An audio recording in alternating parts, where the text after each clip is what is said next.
تم مجھ سے روایت کرو. ثم یبقیہ معہ تملیکن او اعارۃ لینسخہ.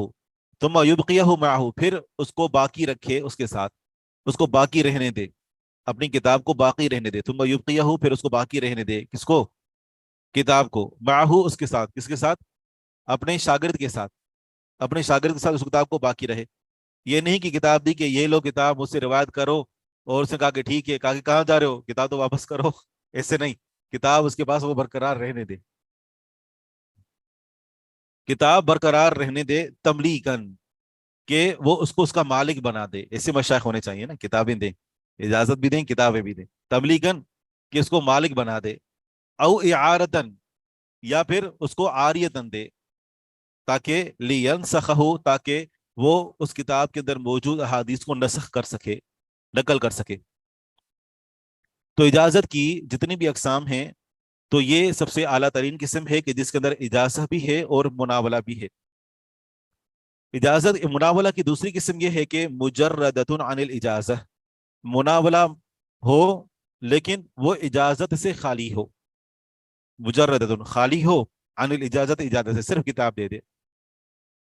وصورتها، اور اس کی صورت یہ ہے، ان يدفع الشیخ الى الطالب کتابا، یہ کہ دے شیخ طالب علم کو اپنی کتاب، مقتصرا علی قولہ، اس قول پر اکتفا کرتے ہوئے، اس بات پر اکتفا کرتے ہوئے، یعنی صرف اتنا کہے کہ ہذا سماعی، کہ یہ میری مسموعات ہیں، میں نے یہ حدیث سنی ہے. اس کو یہ نہیں کہتا کہ یہ آگے تو مجھ سے روایت کر بھی سکتے ہو، صرف کتاب دے دی اور کہا کہ یہ میری روایات ہیں. اب شاگرد نے کتاب تو لے لی استاد سے، کیا وہ آگے روایتیں کر سکتا ہے؟ صرف استاد نے اس کو کتاب دے دی اور اس نے اس کو اجازت نہیں دی، تو کیا وہ آگے روایت کر سکتا ہے صرف مناولہ کے ذریعے سے؟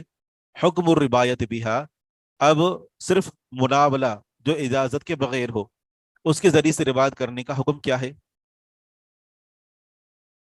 اما المقرونۃ بالاجازت فتجوز روایت بہا، اس میں کوئی شک نہیں ہے کہ اگر مناولہ جو اجازت کے ساتھ ملا ہوا ہو تو اس کے ساتھ روایت کرنا جائز ہے، بلکہ بہترین جو ہے وہ قسم ہے. وہی ادنا مرتبۃ من السماع والقراءۃ علی الشیخ، لیکن اس کا مرتبہ کم ہے، کس سے؟ شیخ سے سننے سے اور شیخ کے اوپر پڑھنے سے. تو اعلیٰ ترین مرتبہ کیا ہوا؟ یعنی شیخ کا پڑھنا اور شاگرد کا سننا. اس سے کم مرتبہ ہوا شاگرد کا پڑھنا اور شیخ کا سننا. اور اس سے کم مرتبہ کیا ہوا؟ مناولہ مع الاجازہ. صحیح. وَأَمَّا الْمُجَرَّدَةُ عَنِ الْإِجَازَةِ، جہاں تک اس مناولہ کا تعلق ہے جو اجازت سے خالی ہو، استاد نے صرف کتاب دے دی، فَلَا تَجُوزُ الرِّوَایَةُ بِهَا عَلَى الصَّحِیحِ، تو صحیح ترین قول کے مطابق مناولہ کے ذریعے سے روایت کرنا درست نہیں ہے. استاد نے صرف دکھانے کے لیے دی کہ بھائی دیکھو یہ کتاب کیسی ہے، استاد نے ایک انگلی پکڑا، یہ بندے کو پورا ہاتھ پکڑ رہا ہے، نہیں، استاد نے صرف دکھانے کے لیے دی ہے، یا صرف یہ کہ دیکھو کیسی کتاب ہے یہ.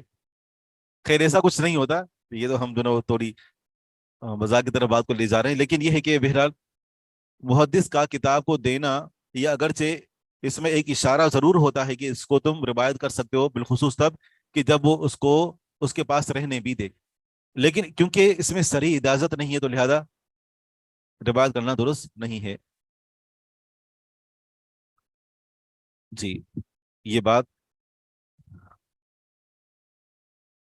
ہم شروع سے اسٹارٹ کرتے ہیں. اجازت لینے کے یا محدث کا شاگرد کا اپنے محدث سے روایت لینے کے جو طریقے ہیں نا، ان میں سے چوتھا طریقہ یہ ہے کہ شاگرد استاد کے پاس جائے اور استاد اپنی کتاب اٹھا کر شاگرد کو دے دے کہ یہ میری کتاب ہے. اب کیا شاگرد استاد کی دی ہوئی کتاب سے آگے روایتیں بیان کر سکتا ہے؟ تو کہتے ہیں کہ اس کی دو صورتیں ہیں. اگر اس نے اس کو کتاب بھی دی اور ساتھ ساتھ یہ بھی کہا کہ یہ میری سندیں ہیں، یہ میری احادیث ہیں، اور میں نے ان احادیث کو فلاں فلاں سے سنا ہے، یہ میری مسموعات ہیں، یہ میں نے خود احادیث لکھی ہیں، یہ میری احادیث ہیں، تم ان احادیث کو مجھ سے روایت کر سکتے ہو، کتاب بھی دی اور ساتھ یہ کہا بھی صحیح. تو ایسی صورت میں اس شاگرد کا محدث سے اس کتاب کے اندر مذکور تمام روایت کرنا درست ہوگا، اس کے اندر کوئی اختلاف نہیں ہے. لیکن مسئلہ یہ ہے کہ اگر استاد نے شاگرد کو صرف کتاب دی اور کہا کہ یہ میری روایتیں ہیں، آگے اس نے یہ نہیں کہا کہ آگے تم اس کو روایت کر سکتے ہو یا نہیں کر سکتے، صرف کہا کہ یہ میری احادیث ہے، اور اس کو کتاب دے دی، کتاب دیکھنے کے لیے دی، عاریتن دی، یا کتاب اس کو گفٹ کر دی، ہدیتن اس کو دے دی، اس کو مالک بنا دیا، لیکن اس کو منہ زبانی نہیں کہا کہ تم اس کو مجھ سے روایت کر سکتے ہو. شاگرد نے استاد سے پوچھا بھی نہیں کہ کیا میں یہ روایتیں کر سکتا ہوں یا نہیں کر سکتا، شاگرد نے بھی نہیں پوچھا. تو کیا یہ پوچھے بغیر استاد کی ان روایات کو کسی اور کو آگے بیان کر سکتا ہے اپنی سند کے ساتھ کہ مجھے میرے استاد نے حدیث بیان کی؟ حالانکہ استاد نے حدیث بیان نہیں کی، اس کو کتاب تھمائی تھی اور نہ اس کو اجازت دی تھی. تو صحیح ترین قول یہ ہے کہ اس طریقے سے وہ روایت آگے بیان نہیں کر سکتا، یعنی اپنی سند سے بیان نہیں کر سکتا. ٹھیک ہے، واضح ہے.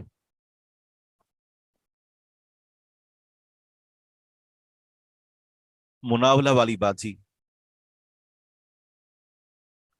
اور اگر کسی نے مناولہ مع الاجازت کے ذریعے سے روایت لی ہے، کتاب بھی اس کو استاد نے دی اور ساتھ ساتھ اجازت بھی دی، اب آگے جب یہ حدیث بیان کرے گا تو اب یہ کیا کہے گا؟ الفاظ الاداء، ادائیگی کے الفاظ کیا ہوں گے؟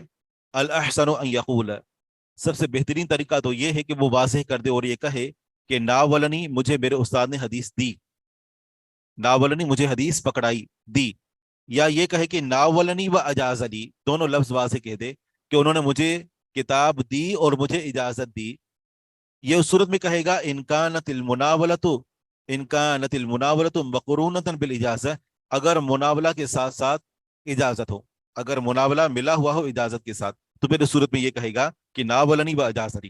اور اگر صرف مناولہ ہے تو روایت نہیں کر سکتا، لیکن اگر وہ روایت کر ہی رہا ہے تو پھر کیا کہے گا؟ ناولنی، فقط اتنا کہے گا. یہاں بھی یہ بات بھی درست ہے کہ یہ ایسے الفاظ کرے جو سننے اور حدیث کو پڑھنے پر دلالت کرتے ہیں، لیکن ساتھ ساتھ ان کو مقید کرے مناولہ اور اجازت کے ساتھ. وَيَجُوزُ بِعِبَارَةِ السَّمَاعِ وَالْقِرَاءَةِ مُقَيَّدَةً، اور یہ بھی جائز ہے کہ وہ حدیث کو بیان کرے بعبارات السماع والقراءة، سننے اور قراءت کی عبارتوں کے ساتھ، مقیدتاً ان کو مقید کرتے ہوئے. یعنی یہ کہے کہ مجھے، جسے آگے آ رہا ہے مثال سے واضح ہوگا، یہ کہے کہ حدثنا مناولتاً، یا یہ کہے کہ اخبرنا مناولتاً باجازتاً، کہ ہمیں ہمارے شیخ نے حدیث بیان کی لیکن حدیث بیان کرنے کا طریقہ مناولہ تھا. یا پھر یہ کہے کہ اخبرنا مناولتاً باجازتاً، اگر مناولہ کے ساتھ ساتھ اجازت بھی ہے تو پھر یہ دونوں لفظ استعمال کرے. واضح ہے جی. تو اب یہ طریقہ کار ہے کہ اگر مناولہ کے ساتھ اجازت ہے تو دونوں لفظ استعمال کرے، نہیں صرف مناولہ ہے تو ناولہ نہیں کہے گا. اور اگر ان دونوں کی جگہ پر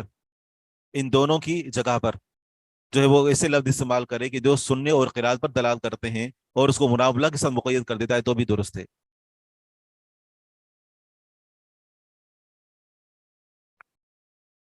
اگر طالب علم یہ کہتا ہے نا کہ حدثنا، صرف اتنا کہتا ہے، تو اس کا معنی یہ کہ شیخ نے پوری حدیث پڑھ کر سنائی اور شاگرد نے حدیث سنی.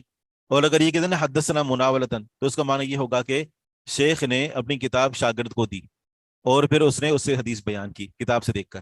جی، شیخ نے اپنے شاگرد کو حدیث مناولہ کے ذریعے سے دی، اب شاگرد یہ کہے گا کہ حدثنا مناولتاً، تو معنی یہ کہ یہ شاگرد اپنے شیخ سے حدیث بیان تو کر رہا ہے لیکن شیخ نے اس کو حدیث پڑھ کر نہیں سنائی بلکہ اس کی کتاب سے دیکھ کر بیان کر رہا ہے. مقرونتاً کا معنی ہوتا ہے ملا ہوا ہو، مقرونتاً ملا ہوا ہو. اما المقرونۃ بالاجازت، جہاں تک اس اجازت کا تعلق ہے کہ جو المقرونۃ بالاجازت، اس مناولہ کا تعلق ہے جو اجازت کے ساتھ ملا ہوا ہو. باتیں آسان ہیں مشکل ہیں؟ الکتابت، روایت کرنے کا پانچواں طریقہ کتابت ہے. صورتھا، روایت کرنے کے لیے کتابت کا استعمال، اس کی صورت یہ ہے ان یکتب الشیخ مسموعہ لحاضر او غائب بخطہ او امرہ، یہ کہ شیخ لکھے مسموعہ اپنی سنی ہوئی احادیث کو، شیخ لکھے اپنی سنی ہوئی احادیث لحاضر، کسی ایسے شخص کے لیے کہ جو حاضر ہو، اس مجلس کے اندر موجود ہو، او غائب, یا یہاں وہ موجود نہیں ہے بلکہ غائب ہے, کسی اور شہر کے اندر ہے, بخطی اپنے ہاتھ سے لکھے, او امری ہی یا اپنے حکم سے لکھوائے. شیخ اپنی سنی ہوئی احادیث کو موجودہ شخص کے لیے یا کسی اجنبی, کسی اور شخص جو کہ غائب ہے, موجود نہیں ہے, تو اس کے لیے وہ احادیث سے لکھواتا ہے, خود لکھے یا کسی اور سے لکھوائے. انواعها, اس کی اقسام, تو یہاں پر بھی اس کی اقسام دو ہی ہیں کہ صرف احادیث لکھ کر بھیج رہا ہے, یا پھر یہ ہے کہ اس کے ساتھ ساتھ اجازت بھی دے رہا ہے. جس طرح مناولہ کے اندر تھا, مناولہ میں یہ تھا کہ اس میں لکھی ہوئی احادیث کو خود اس کو اپنے ہاتھوں سے دے رہا ہے, جبکہ یہاں پر یہ ہے کہ احادیث بھی خود لکھ رہا ہے یا کسی سے لکھوا رہا ہے, اور اس کو سامنے دے رہا ہے, یا پھر یہ ہے کہ اس کی طرف بھیج رہا ہے. تو یعنی یہ مناولہ سے ملتی جلتی صورت ہے. تو یہاں پر بھی یہی دو صورتیں ہوں گی کہ یا تو یعنی کتابت کے ساتھ ساتھ اس کے ذریعے اندر اجازت بھی ہوگی یا اجازت نہیں ہوگی. مقرونۃ بالاجازہ, یا تو کتابت ملی ہوئی ہوگی, مقرونۃ کتابت ملی ہوئی ہوگی, بالاجازت اجازت کے ساتھ. جیسے یہ کہے کہ اجزتک ما کتبت لک او الیک ونحو ذلک, استاد شاگرد کو کہے کہ میں نے تجھے اجازت دی, جو میں نے تیرے لیے لکھا ہے, جو میں نے احادیث تمہیں لکھ کر دی ہیں, ان کی میں نے تمہیں اجازت دی ہے کہ آگے تم ان کو آگے بیان کر سکتے ہو. یا یہ کہے کہ اجزتک ما کتبت الیک, کہ میں نے جو تمہاری طرف احادیث لکھ کر بھیجی ہیں تم ان کو مجھ سے روایت کر سکتے ہو. خط کے اندر یہ لکھ کر اس کو بھیجے کہ جو میں نے احادیث آپ کی طرف لکھ کر بھیجی ہیں تم ان کو مجھ سے روایت کر سکتے ہو. اور دوسری صورت یہ ہے کہ مجردۃ عن الاجازت, کہ کتابت خالی ہو, مجردۃ خالی ہو, عن الاجازت اجازت سے. کأن یکتب لہ بعد الاحادیث, جیسے مثال کے طور پر ایک محدث اپنے شاگرد کے لیے بعض احادیث اس کو لکھ کر دے یا لکھ کر بھیجے, وَيُرْسِلُهَا لَهُ, اور ان احادیث کو بھیجے اس کے لیے, وَلَا يُجِيزُهُ بِرِوَایَتِهَا, اور اس کو ان احادیث کی روایت کرنے کی اجازت نہ دے. احادیث لکھ کر دے یا احادیث لکھ کر بھیجے لیکن اجازت کا کوئی تذکرہ نہ ہو. حکم الروایت بہا, کتابت کے ذریعے سے روایت کرنے کا کیا حکم ہے. اما المقرونۃ بالاجازت فالروایت بہا صحیحۃ, یہاں پر بھی معاملہ ہے کہ اگر کتابت کے ساتھ ساتھ اجازت کی روایت ہے تو پھر اس طریقے سے روایت کرنا درست ہے. اما المقرونۃ بالاجازت, جہاں تک اس کتابت کا تعلق ہے کہ جس کے ساتھ اجازت ملی ہوئی ہو, فالروایت بہا صحیحۃ, تو اس طریقے سے روایت کرنا درست ہے. وہی فی الصحۃ والقوۃ کالمناولۃ المقروءۃ, اور یہ صحیح ہونے میں اور مضبوط ہونے میں مناولہ کی طرح ہے, وہ مناولہ کہ المقرونۃ, کہ جس کے ساتھ اجازت ملی ہوئی ہو. پیچھے جس کا مناولہ کا ہم نے ذکر کیا, مناولہ پلس الاجازہ, تو یہ مضبوط ہوتی ہے. اجازت کی تمام اقسام میں سے سب سے بہترین قسم ہے, لیکن یہاں پر اس کے قریب قریب کیوں ہے؟ اس لیے کہ یہاں پر تھوڑا سا احتمال ہے کہ کیونکہ درمیان میں ایک تعطل آ گیا, مثلا اس نے حدیث لکھی اور کسی اور کے ذریعے سے بھیجی, اب درمیان میں پتہ نہیں کیا ہوا, لیکن بہرحال اس کو اجازت ہے اور کتاب بھی اس نے لکھ کر جو ہے وہ بھیجی ہے یا کسی سے لکھوا کر بھیجی ہے, تو بہرحال یہ مرتبے میں جو ہے وہ مناولہ مع الاجازہ کے قریب ہے. وَأَمَّا الْمُجَرَّدَةُ عَنِ الْإِجَازَةِ, جہاں تک اس کتابت کا تعلق ہے کہ جو اجازت سے خالی ہو, فَمَنَعَ الرِّوَایَةَ بِهَا قَوْمٌ, تو ایک قوم نے اس طریقے سے روایت کرنے سے منع کیا ہے کہ اس نے شاید کوئی ایسے ہی کچھ احادیث معلومات کی لکھ کر بھیجی ہوں اور آگے ان سے روایت کرنے لگ گیا.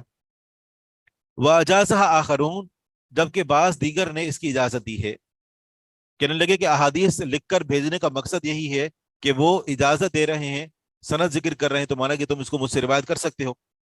وَصَحِيحُ الْجَوَازُ عِنْدَ أَهْلِ الْحَدِيثِ لِإِشْعَارِهَا بِمَعْنَى الْإِجَازَةِ, درست بات یہ ہے کہ محدثین کے ہاں کتابت کے ذریعے سے, محض کتابت اس نے حادث لکھ کر بھیجی ہیں, تو کہتے ہیں کہ محدثین کے ہاں اس طریقے سے روایت کرنا درست ہے. لِإِشْعَارِهَا, اس لیے کہ یہ احساس دلاتا ہے, یہ شعور دلاتا ہے, اس لیے کہ یہ ایک قسم کی اطلاع دیتا ہے بمعنی الاجازت, کہ شیخ نے حادث لکھ کر بھیجی ہے, مانا ہے کہ اس کی طرف سے اجازت ہے. واضح ہے؟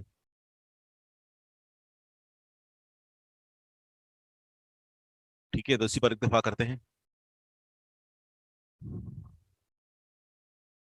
باقی انشاءاللہ اگلے حصے میں. سبحانک اللہم و بحمدک, اشہد ان لا الہ الا انت, استغفرک. I pray that all the Muslims will benefit from this work, and that it will be a source of blessings in both worlds for Bruges instructors, Olim online team and volunteers who participated in it in any way. Amin. السلام عليكم ورحمة الله وبركاته. الحمد لله رب العالمين والعاقبة للمتقين ولا عدوان إلا على الظالمين وأصلي وأسلم على نبينا محمد صلى الله عليه وسلم وعلى آله ومن اهتدى بهديه إلى يوم الدين أما بعد. تو آج ہم صرف پڑھنے والے انشاءاللہ کچھ حصہ صرف کا. آپ تنگ تو نہیں آگے شک صرف سے؟ اچھا میں نے آپ کو دیکھا، میں نے کہا اللہ خیر کرے، صرف کا نام سنتے ہی آپ سکڑ گئے.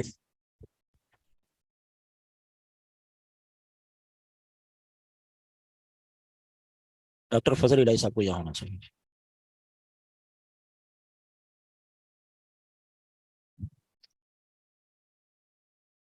بہت زیادہ شیخ، بہت زیادہ. اسلام آباد میں ہوتے ہیں اور یہ آئے ہیں میرے خیال میں آج سے کوئی 12-15 سال پہلے پاکستان آئے ہیں. اس سے پہلے سعودیہ میں جامعۃ الامام ریاض میں کوئی لگ بھگ 20-22 سال انہوں نے پڑھایا ہے. جی ابتسام وہیں سعودیہ کے ہی پڑھے ہوئے. ڈاکٹر ابتسام الہی ظہیر یہ ان کے تایا ہیں، تایا یہ چچا ہیں سگے. ڈاکٹر فضل الہی علمی طور پر بھی ماشاءاللہ اس وقت اسلام آباد یونیورسٹی میں ہوتے ہیں. جی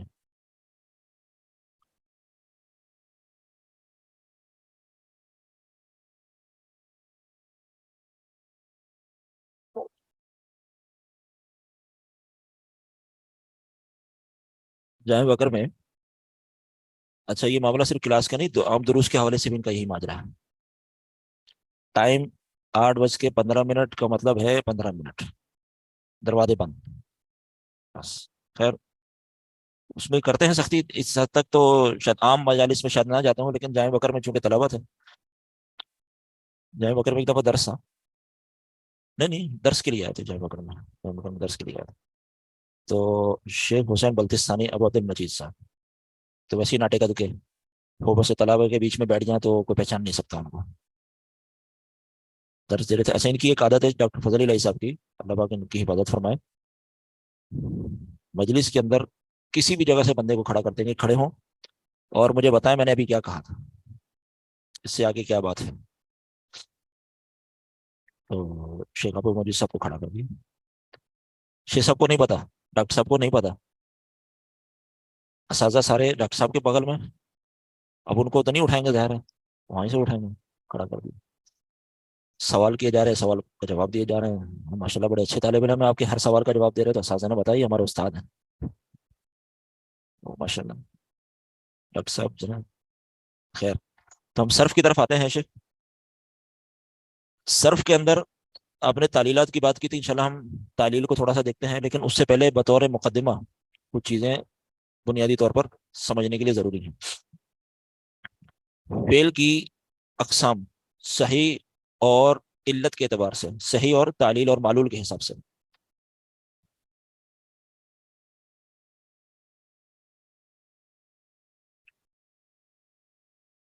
ایک ہے فعل صحیح، ہر چیز سے خالی. ابھی اور سمجھ میں آ جائے گی بات انشاءاللہ. اس کے بعد آ جائیں نمبر 2 معلول. معلول کہہ لیں ٹھیک ہے جی. تیسرا ہے محموز.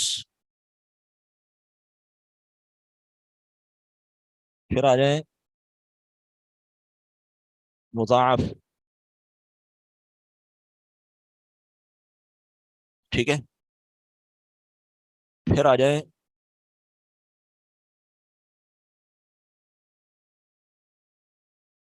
لفیف. لفیف صحیح، معلول، محموز، مضاعف، لفیف.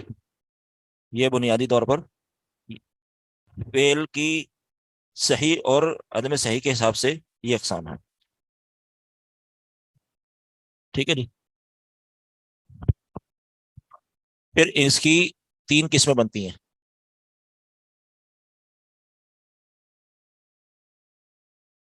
ٹھیک ہے جی.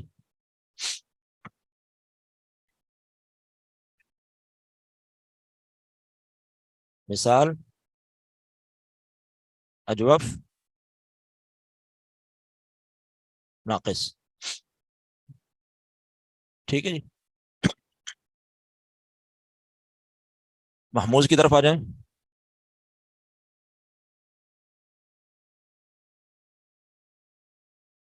محموز کی 3 اقسام ہیں. محموز الفا، محموز العین، محموز اللام. ٹھیک ہے جی. لفیف کی طرف آ جائیں. مفروق اور مقرون. نہیں،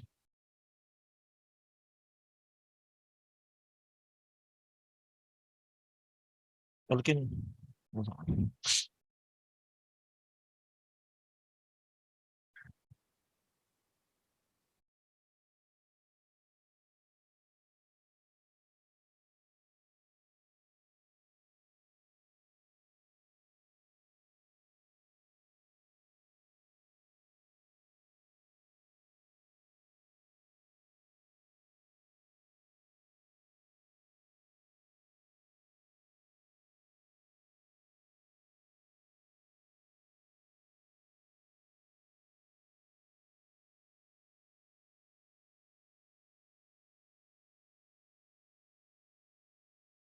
ٹھیک ہے جی.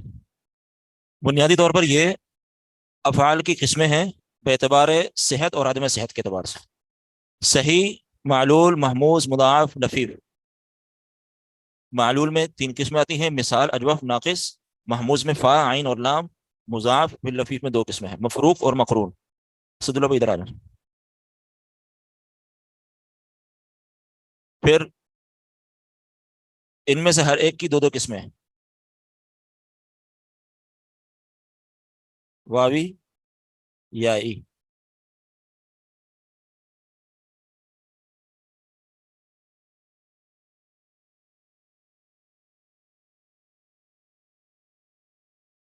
یائی، یائی.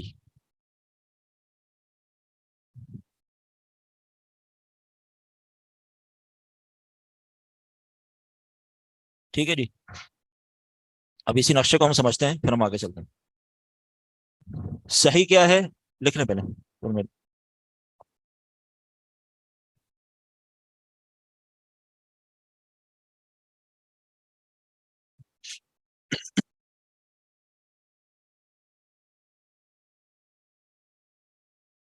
ٹھیک، چلو آگے.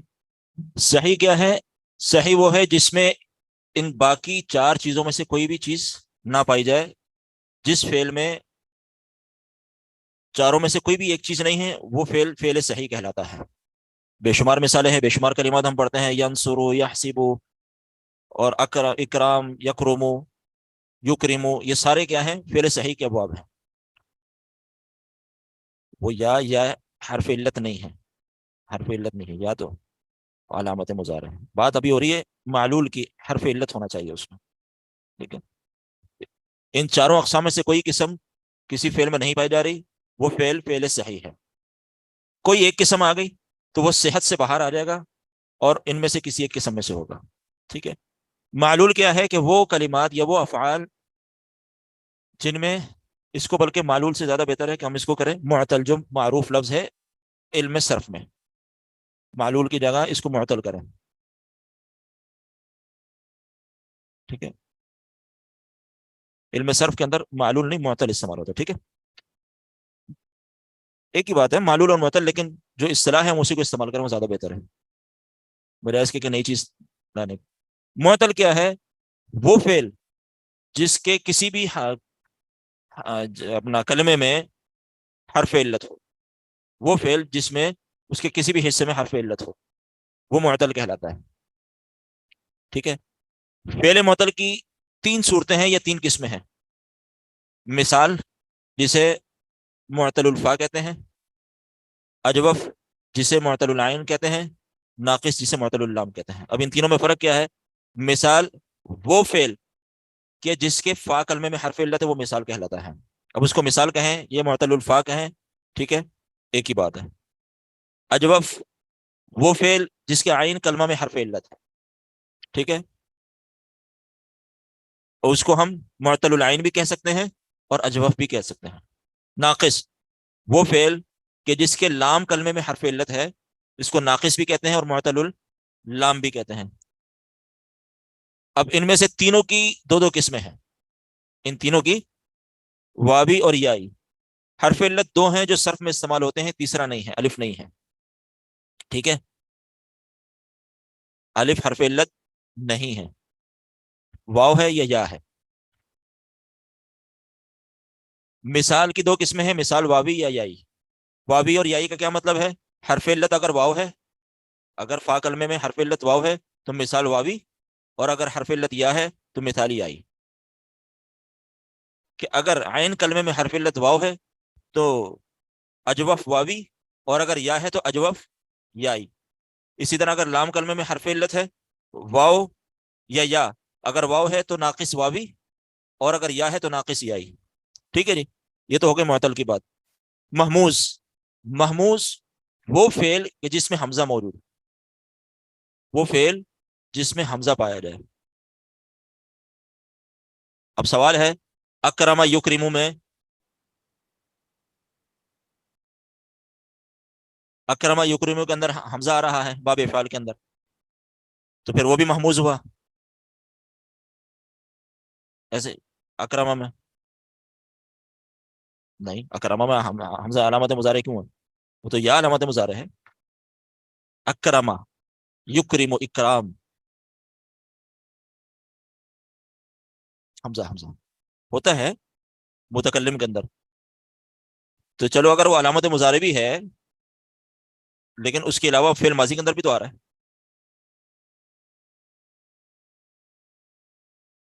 اکرما، تو وہ بھی محموز ہو گیا۔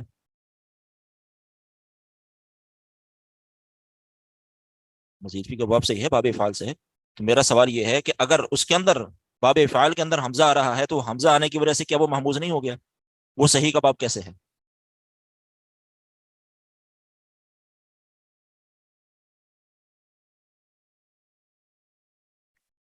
مثال الگ چیز ہے، اس کا تعلق حرف علت سے ہے۔ محموز کا مطلب ہے حمزہ ہو، یعنی فعل کے اندر حمزہ ہو کسی بھی جگہ پر، فا جگہ پر، عین کی جگہ پر یا لام کی جگہ پر۔ اب جو اگلا سوال تھا میرا وہ یہ تھا کہ اکرم یکرمو باب افعال ہے، اس میں بھی حمزہ آتا ہے، تو وہ بھی محموز ہو گیا نہیں؟ تو حروف اصلی ہی تو چاہیے ہمیں محموز کے لیے۔ باب اکرام جو ہے وہ صحیح کا باب ہے، محموز کا باب نہیں ہے۔ نہیں، نہ لازم نہ متعدی۔ باب اکرام کے اندر ہم نے حمزہ استعمال کیا ہے مزید فی بنانے کے لیے، کلمے کا اپنا لازمی جز نہیں ہے، اس کو ہٹایا بھی جا سکتا ہے۔ ہاں جی، اگر محموز ہے تو محموز وہ فعل محموز ہوگا کہ جس میں حمزہ اس کا کلمے کا اپنا لازمی جز اور حصہ ہے۔ بات آئی سمجھ میں؟ ٹھیک ہے۔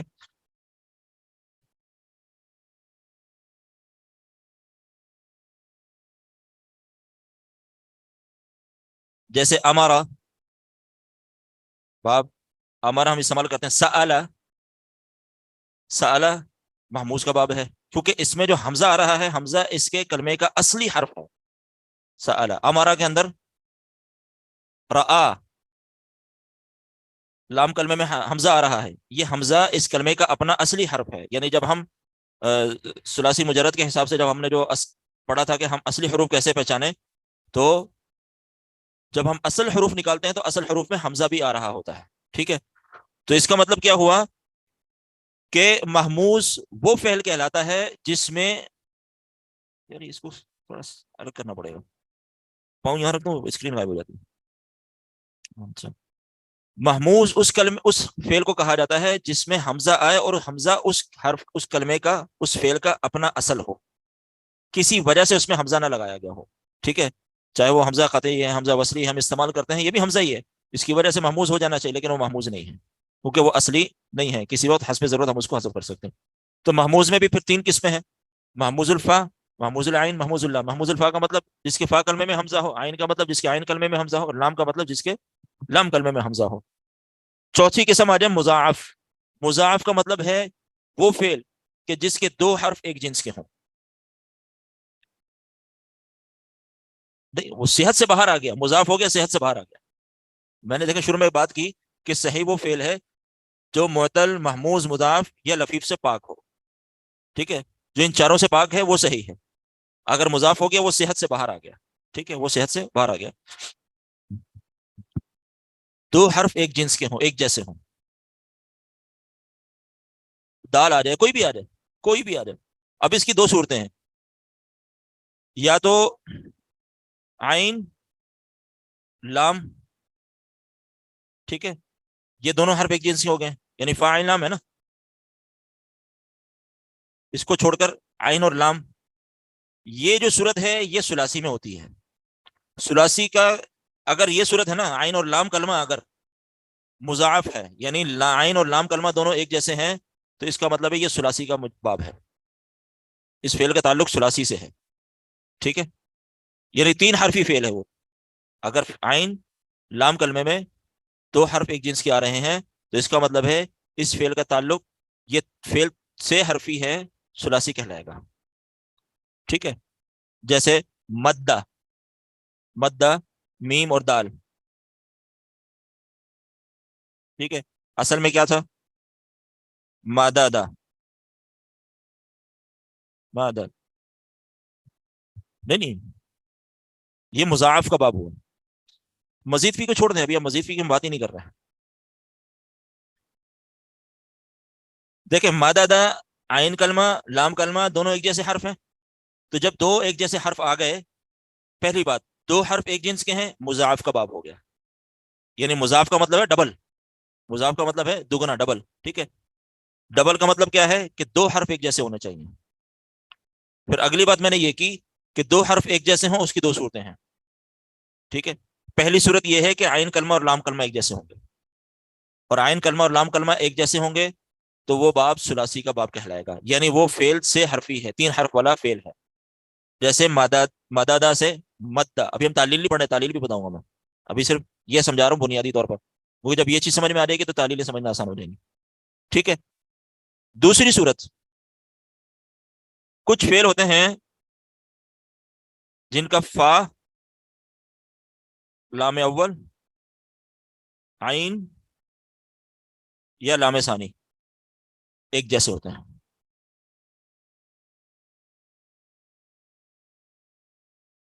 یعنی دو حرف ایک جیسے ہوں گے، وہ دو حرف کون سے ہوں گے؟ یا تو فا اور لام اول، یا پھر عین کلمہ اور لام ثانی۔ یہ کب ہوتا ہے؟ جب فعل چار حرفی ہوتا ہے، رباعی مجرد ہوتا ہے، یا رباعی کا جب باب ہوگا اس وقت فعل کے مضاف ہونے کی یہ صورت ہوگی۔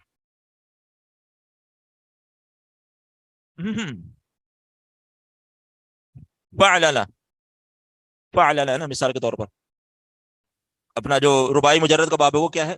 فا، عین، لام اور لام، ٹھیک ہے۔ یہ لام اول ہے، یہ لام ثانی ہے، یا تو یہ دونوں مضاف ہوں گے، ایک جیسے حرف ہوں گے، یا پھر یہ دونوں۔ اب آئی سمجھ میں بات؟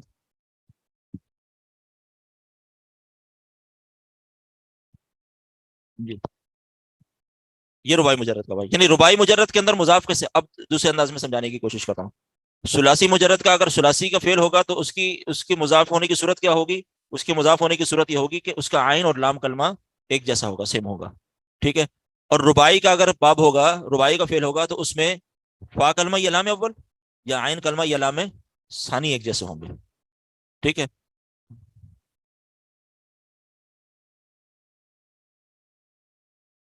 مثال کے طور پر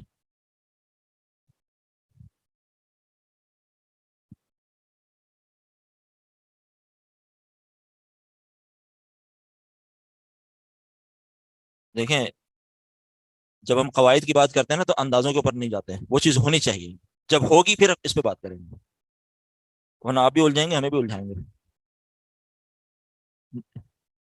مجھے اندازہ ہو رہا ہے شیخ میں بات کہیں اور گھما رہا ہوں، آپ نے پول کھول دی۔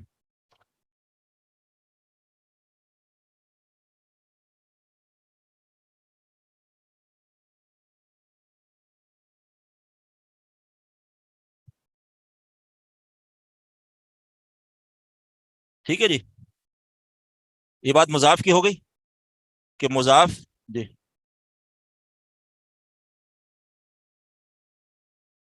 زمزمہ زا زا زا زمزم سے زمزم سے زامیم زامیم. دیکھیں فا اور لام اول بھی ہے, عین اور لام ثانی بھی ہے. زمزم تو زمزم اصل میں لفظ کیا ہے؟ زمزمہ. ٹھیک ہے نا. اور بھی میرے ذہن میں نہیں آ رہی, اور بھی ہوں گی اس کی. ٹھیک ہے. زلزلہ, ٹھیک ہے. زلزلہ یہ بھی مضاف کی مثال ہے رباعی مجرد میں. زلزلہ یزلزل زلزلۃ, زلزلہ زا لام کے بعد پھر زا, یعنی فا زل زلا. ٹھیک ہے. یہ فا کلمہ, یہ عین کلمہ, یہ لام اول اور یہ لام ثانی. ٹھیک ہے.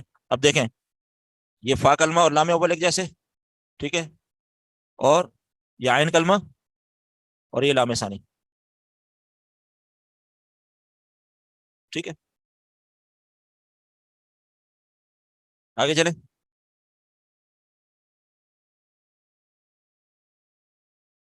پانچویں قسم ہے لفیف. لفیف کیا ہے؟ لفیف وہ فعل کہ جس فعل کے اندر دو حرف علت ہیں.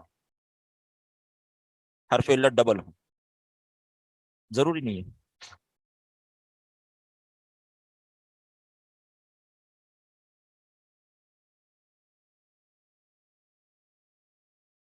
لفیف اس فعل کو کہتے ہیں جس میں دو حرف علت ہیں. جس فعل میں دو حرف علت ہیں وہ فعل لفیف کہلاتا ہے. ٹھیک ہے. پھر اس کی دو قسمیں بنتی ہیں, لفیف مقرون اور مفروق. مفروق کیا ہے؟ مفروق میں فا کلمہ لام کلمہ, فا کلمہ اور لام کلمہ حرف علت ہو, یہ مفروق ہے. عین کلمہ حرف علت نہیں ہے. ٹھیک ہے. یا پھر فا کلمہ عین کلمہ یہ حرف علت ہو مثال کے طور پر. مطلب کیا کہ لفیف مفروق میں دو حرف علت آئیں گے لیکن الگ الگ جگہ پر, ایک ساتھ جڑے ہوئے نہیں ہوں گے. فائن سے تو جڑیں گے لیکن اکٹھے نہیں آ رہے. یعنی جو حروف کی ترتیب ہے ان حروف کی ترتیب میں حرف علت, پھر حرف صحیح, پھر حرف علت. جیسے وحیٌ. جی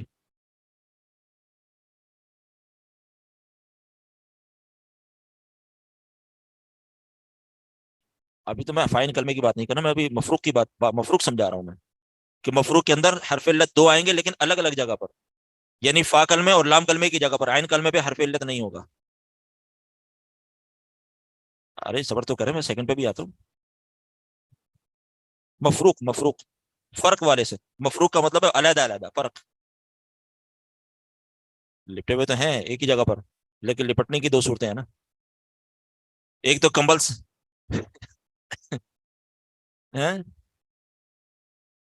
جی یہ میں سمجھانے کے لیے لکھا ہے کہ فا اور لام یہ مقرون, یہ مفروق کی مثال ہے. میں نے یہاں سے عین کلمہ ہٹا دیا نا, عین کلمہ نہیں لگایا, عین کلمہ نہیں لگایا. میں نے کہا کہ فا اور لام, فا اور لام کا مطلب ہے بیچ میں سے عین لام نہیں. عین فا اور عین یا عین اور لام جب ہوں گے تو مقرون ہوں گے, ملے ہوئے ہیں, ایک ساتھ ہیں, برابر برابر ہیں, پڑوسی ہیں دونوں. اب پڑوسی ایک چھوڑ کے ہے تو مفروق ہے. ہاں ایسے ہی بالکل. مفروق کی مثال وحیٌ, واو حا اور یا, وحا یا وحا دلون. ٹھیک ہے. یہ کیا نہیں, دلون نہیں, کیا ہو گیا, یہ دال ہے نا شروع میں, ناقص تو ہے لیکن دلون وہ نہیں, حرف علت لام کلمے میں آ رہا ہے. ٹھیک ہے. مفروق کی مثال وحیٌ, واو حرف علت یا حرف علت. ٹھیک ہے. وحیٌ, واو فا کلمہ ہے, ٹھیک ہے, ہا عین کلمہ ہے یا لام کلمہ ہے. ابھی دیکھیں یہ نہیں ہے بیچ میں, تو اب یہ جو کنڈیشن ہے کہ فا کلمے میں حرف علت ہو اور لام کلمے میں حرف علت ہو تو یہ لفیف مفروق ہے. لفیف مفروق یعنی دو حرف علت والا فعل کہ جس میں حرف علت الگ الگ آئے ہیں. مقرون کی مثال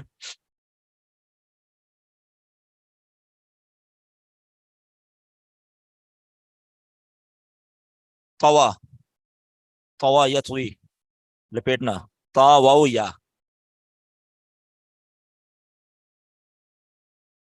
مقرون کی طوا، مفروق کی وحیٌ،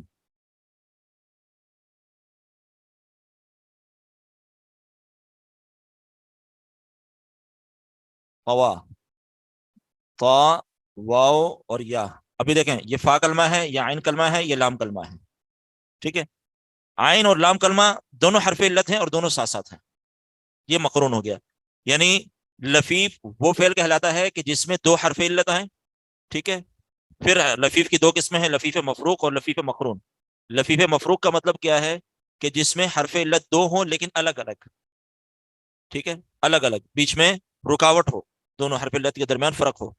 اور دوسری لفیف مقرون کہ حرف علت آئیں دو لیکن دونوں ایک ساتھ ہوں، برابر ہوں، بیچ میں فرق نہ ہو.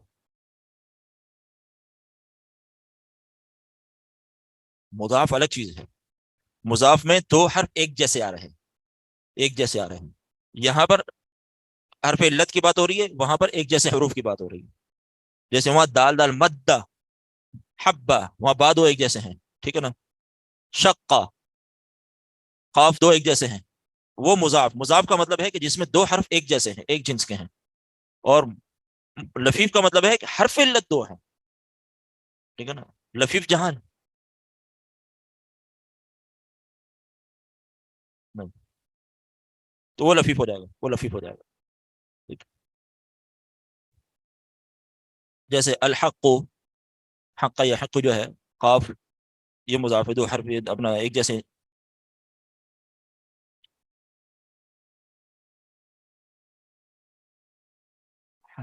ہو سکتا ہے حی، حی، لیکن وہ مضاف کہلائے گا نہیں جب لفیف مقرون کہلائے گا، کیونکہ یا دو ایک جیسے ہیں.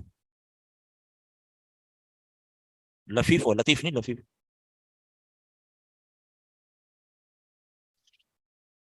دیکھیں آپ لوگوں نے ایک اصول پڑھا ہوگا کہ جب دو چیزیں آپس میں تعارض ہو جائے یا ایک چیز پر دو حکم لگ رہے ہوں تو اس وقت ہم کیا کریں گے؟ کیسے کیسے کیسے؟ ناسخ منسوخ کی تو یہاں بات ہی نہیں ہے. اس کی تطبیق کی صورت یہ ہے کہ جو قاعدہ زیادہ قریب ہوگا اس کو ہم لاگو کریں گے. یعنی جو اصول قریب تر ہوگا، اب جیسے حیون کی میں نے مثال دی، ٹھیک ہے نا، حیا، حیون، تو وہ اس پر قریب تر قاعدہ کیا ہے؟ لفیف کا تو لفیف لگے گا. الاقرب فالاقرب.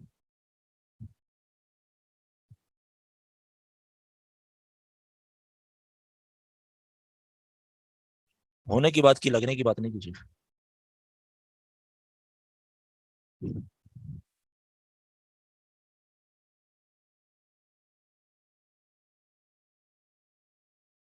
اچھا، کچھ چیزیں ہیں جو جب ہم تعلیلات کر رہے ہوتے ہیں تو کچھ الفاظ استعمال ہوتے ہیں. ایک لفظ استعمال ہوتا ہے اسکان، ساکن کر دینا کسی حرف، یعنی حرکت حذف کر دینا اور اس کی جگہ سکون لے آنا، اس کو کہتے ہیں اسکان. اسکن یسکن اسکان سے کہ کسی حرف کو، متحرک حرف کو مجزوم کر دینا. اسی طرح تحریک، مجزوم یا مسکون حرف کو متحرک کر دینا. ٹھیک ہے، کچھ بھی ہو سکتا ہے، حسب ضرورت جو بھی ہو سکتا ہے. حذف ایک لفظ استعمال ہوتا ہے. حذف کا مطلب ہے کہ حرف کو وہاں سے ہٹا دینا، ڈیلیٹ کر دینا، حذف کر دینا. ٹھیک ہے. اسی طرح زیادت، زیادت کا مطلب ہے کہ جیسے انہوں نے یہاں لکھا ہے کہ دو حمزوں کے درمیان الف کا اضافہ کر دینا. ہاں، انت، انت. وہ اعجمی و عربی قرآن میں لفظ آتا ہے اعجمی، اعجمی اصل جو لفظ ہے اعجمی. ٹھیک ہے، تو عرب اس کو، جی، ایک حمزہ استفہام ہے، دوسرا حمزہ حمزہ کلمہ کا ہے. ٹھیک ہے نا. تو اب اس کو عرب کیا کرتے ہیں؟ کیا کہہ رہے ہیں؟ ارے یہ بہت زیادہ ہل رہی ہے. قواعد ہوئی، ہاں ٹھیک ہے جی، وہی مسئلہ. تو بعد میں کیا کرنا، ہاں تو تسہیل کے لیے عرب کے ہاں اب زیادہ ہل رہی ہے، بہت زیادہ ہو گئی. تسہیلاً جو ہے وہ عرب کیا کرتے ہیں، جب دو حمزہ اکٹھے ہو جاتے ہیں تو دونوں کے بیچ میں ایک الف کا اضافہ کر کے اس کو مد کے ساتھ تھوڑا سا پڑھتے ہیں. اعجمی، اعجمی نہیں، اعجمی، وہ کرتے ہیں مد کے ساتھ جی، وہ الگ چیز ہے. الآن وہ تو ہے ہی اصل لفظ ہے نا، الآن اس میں تو ایک ہی حمزہ ہے. بات ہو رہی ہے جب دو حمزہ اکٹھے ایک جگہ آ رہے ہیں، ایک ساتھ آ رہے ہیں، تو وہ اس کو تسہیلاً پڑھتے ہیں. تو وہ تسہیلاً پڑھنے کے لیے اس کو کیا کرتے ہیں، ہاں دونوں حمزہ کے درمیان الف کا اضافہ کر دیتے ہیں. عام طور پہ ایسا حمزہ کے ساتھ ہی ہوتا ہے. اعجمی، اتنی لمبی مد نہیں کریں گے کہ وہ مد ہو جائے، لیکن اس کو اس طرح سے پڑھیں گے کہ حمزہ بھی محسوس نہ ہو. اعجمی، اعجمی. اسی طرح انت انہوں نے مثال دی ہے، انت.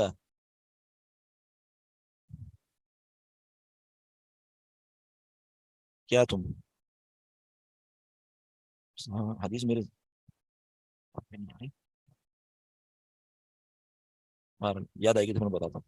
اسی طرح ابدال ایک اس طرح استعمال ہوتی ہے صرف میں. ابدال، ابدال کا مطلب ہے چینج کر دینا، تبدیل کر دینا، ایک حرف کو دوسرے حرف سے بدل دینا. ادغام، دو ایک جیسے حروف کو ایک دوسرے میں مدغم کر دینا، جوڑ دینا. ٹھیک ہے.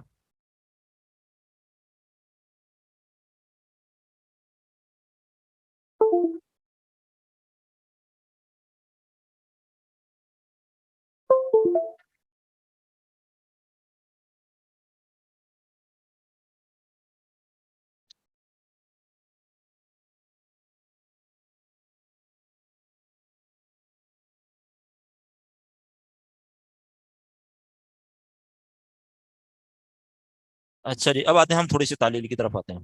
کیا ٹائم، 10 منٹ رہے گا؟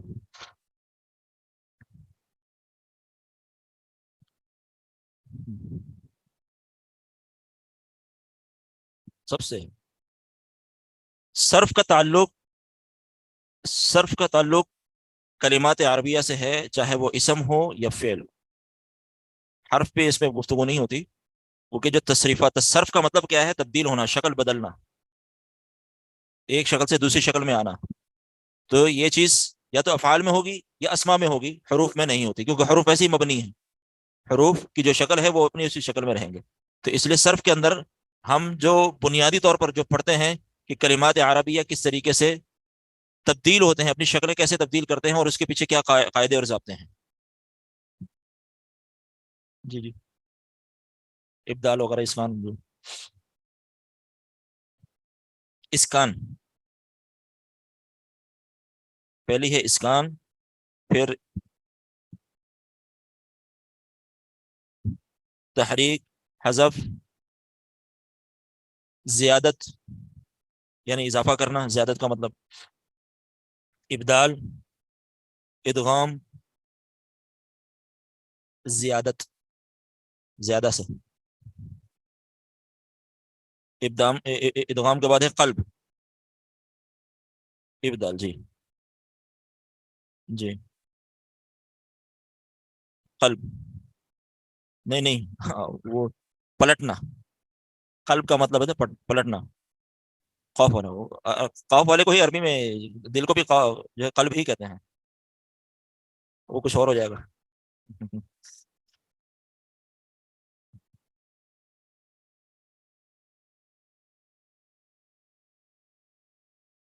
قلب یہاں پر یہ قلب ہے، تجوید کے اندر یہ لفظ استعمال ہوتا ہے.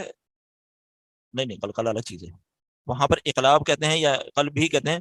وہاں پر کیا کرتے ہیں کہ جب یعنی نون ساکن اور اس کے بعد با آ جائے تو نون ساکن کو میم سے بدل دیتے ہیں. وہاں پر یہ صورت ہے. یہاں پر جو ہے تقدیم و تاخیر ہے. تقدیم و تاخیر کا مطلب کہہ رہے ہیں کیا کہ جو آگے ہم قواعد جب پڑھیں گے، جب ہم اور اچھی طرح سمجھ میں آئے گی. جیسے حمزہ ہے، حمزہ کو عام طور پر حسب حرکت، ماقبل کی حرکت کے مطابق، یا اس کو جو ہے واو سے یا سے بدل دیتے ہیں. جیسے عیسیٰ، عیسیٰ بلکہ حمزہ، جو حمزہ کی حرکت ہے اس کے حساب سے عیسیٰ زیر آ رہی ہے تو اس کو عیسیٰ پڑھتے ہیں. تسہیلاً حمزہ کو بدل دیا یا سے. اسأل سل بنی اسرائیل کم آتیناہم من آیت بینہ، قرآن کی آیت ہے. وہ اسأل سے سل، حمزہ حذف تو وہ سل ہو گیا. تو اس طرح کی چیزیں ہیں، تو یہ قلب ہے. اسی طرح ایک اصطلاح ہے بین بین یا تسہیل. بین بین یعنی بیچ بیچ میں رہتے ہوئے اس کو پڑھنا، قریب قریب کر کے پڑھنا. جی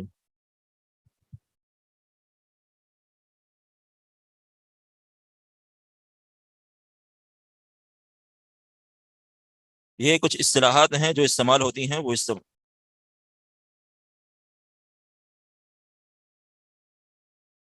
صرف کے اندر یعنی کہ بھئی یہاں ابدال کا قاعدہ لگے گا، کبھی اسکان کا قاعدہ لگے گا، تو وہاں بڑا پریشان ہو، اس لیے میں نے یہ چیزیں تھوڑی سی بتائی ہیں. ٹھیک ہے. مثال کا بیان.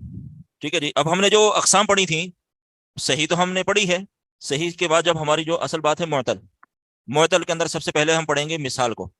مثال یعنی وہ فعل کہ جس کے فا کلمے میں حرف علت ہے. ٹھیک ہے. تو اس کا قاعدہ یہ ہے، پہلا قاعدہ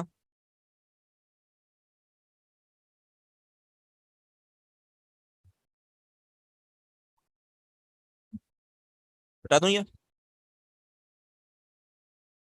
وہ تنگ آ گئے تھے اس کو دیکھتے دیکھتے.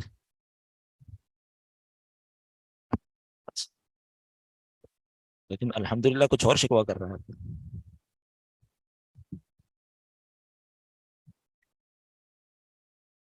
پہلا قاعدہ،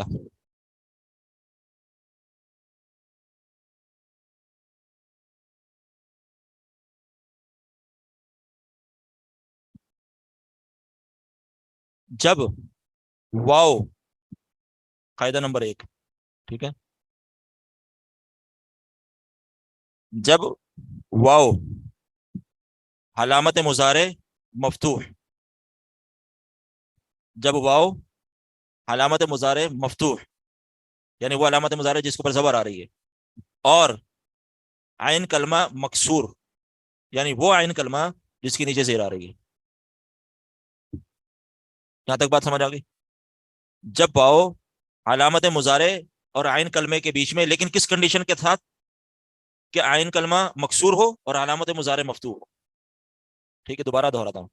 جب واو کلمہ، واو جو ہے حرف علت واو، جب علامت مضارع اور عین کلمے کے درمیان آئے، لیکن کنڈیشن کیا ہے؟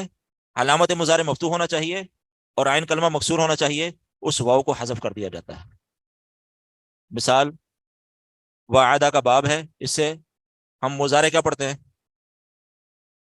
نہیں، وعدہ یا عیدو، اس سے مضارع آتا ہے یا عیدو، وعدہ یا عیدو. ٹھیک ہے. ضربہ یا ضریبو کے وزن پر. یہ یعیدو اصل میں کیا تھا؟ یہ اصل میں یو عیدو تھا. یعیدو اصل میں یو عیدو تھا. اب ہم نے بات کیا کی تھی؟ قاعدہ کیا تھا؟ کہ جب واو علامت مضارع اور عین کلمہ کے درمیان واقع ہو، لیکن کنڈیشن کیا لگائی تھی؟ کہ علامت مضارع مفتوح ہونا چاہیے اور عین کلمہ مکسور ہونا چاہیے. واو یا علامت مضارع ہے اور عین کلمہ ان دونوں کے درمیان میں آیا ہے. ٹھیک ہے. کنڈیشن علامت مضارع مفتوح ہے، عین کلمہ مکسور ہے. اس کو ہم حذف کر دیں گے، اس کو ہم حذف کر دیں گے اس قاعدے کے روح سے. تو یہ تو مثال کے باب کے حوالے سے قاعدہ ہے. یعنی مثال کے باب کا قاعدہ کیا ہے؟ پہلا قاعدہ یہ ہے، مثال کا باب. ٹھیک ہے. تو یہ شکل بن جائے گی یعیدو. جی پوچھیں. فعل مضارع ہے، مثال کا باب ہے، فعل مضارع ہے. علامت مضارع میں نے کہا نا. وہبہ یہیبو، وہ بھی یہی اسی طرح.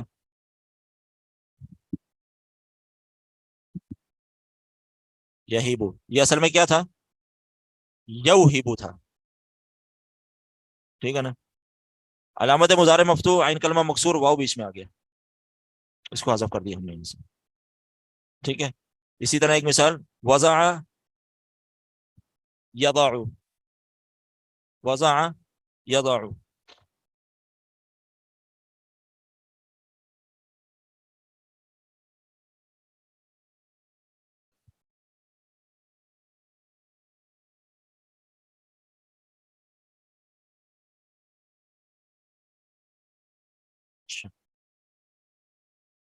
اب وضع یضع کے اندر کیا ہے معاملہ؟ اللہ خیر, اللہ خیر. اچھا میں نے شاید کہہ رہا اللہ خیر, اللہ خیر. جی ویسے ہی ہے اللہ اللہ. بعض دفعہ آپ حدیث میں آپ نے پڑھا ہوگا نا اللہ, وہ یہی ہے جو ابھی ہم نے تھوڑی دیر پہلے پڑھا نا کہ زیادت یا کیا کہنا اس کو تسہیل, وہ یہی ہے اللہ. ٹھیک ہے جی, آج کے لیے ایک ہی قاعدہ پڑھا, ٹائم بھی ہو گیا. ٹھیک ہے, کچھ اگر سمجھ نہیں آیا, کچھ پوچھنا ہے تو پوچھنا.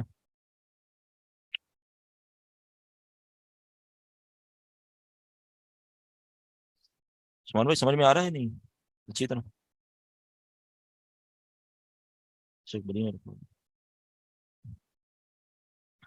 جی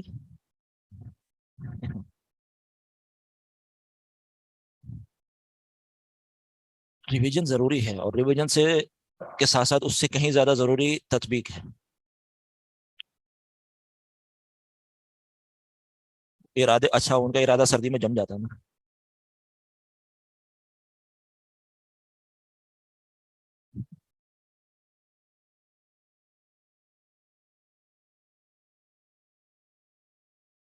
الحمدللہ.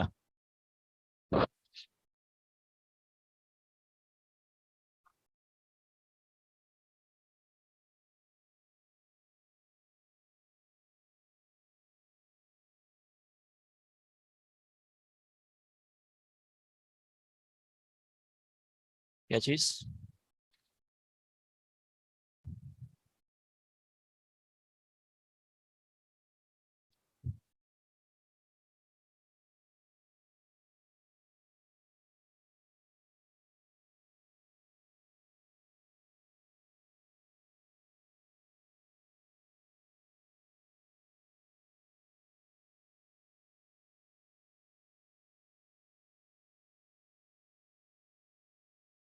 ٹھیک ہے جی, سبحانک اللہم و بحمدک اشہد ان لا الہ الا انت استغفرک و اتوب الیک. السلام علیکم و رحمۃ اللہ.